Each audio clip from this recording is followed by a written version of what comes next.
In a remote village, nestled at the edge of a dense forest, stood the infamous witching tree.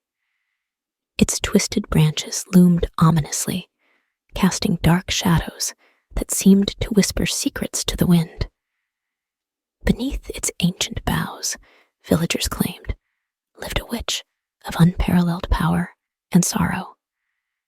The witch, named Alara, had once been a healer known for her empathy and kindness. Her love for the villagers was boundless, and she devoted herself to easing their pains. But her benevolence was not without a price.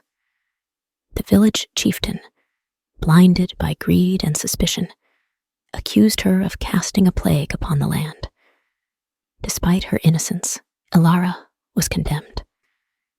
As a final act of vengeance, the chieftain bound Alara to the witching tree with a cruel curse.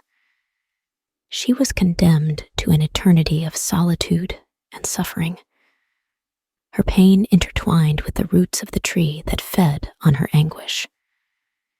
The curse not only bound her physically, but also stole her ability to heal, replacing her empathy with a deep, unending sadness. Years passed, and the village thrived while Alara languished in her cursed state. The villagers forgot the true story of her kindness, believing instead the dark tales spun by the chieftain. They came to fear the witching tree, avoiding it and the witch within. One day, a young girl named Lyra, pure of heart and filled with curiosity, wandered into the forbidden forest. Drawn by an inexplicable sense of empathy, she approached the witching tree.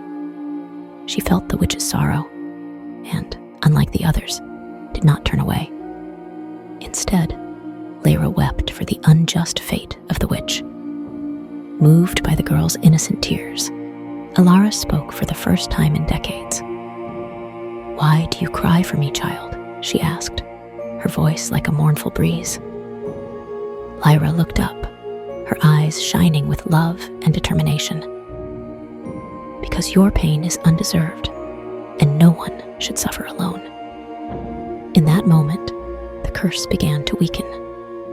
The purity of Lyra's empathy pierced the darkness that enveloped Alara.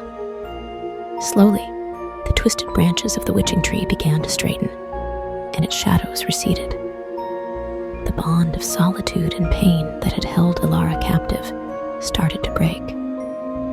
But curses tied to deep injustice are not easily undone.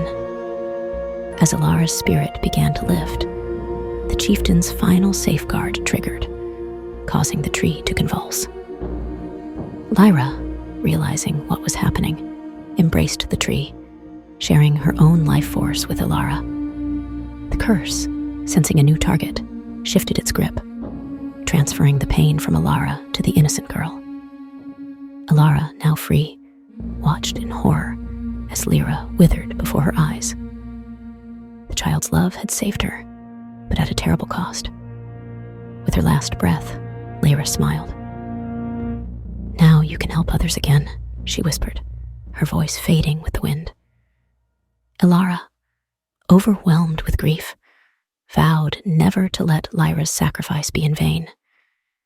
She used her restored powers to protect the village from afar, her heart forever marked by the pain and love of the innocent girl who had freed her. The witching tree, once a symbol of darkness, stood as a testament to Lyra's courage and the profound empathy that had broken an ancient curse.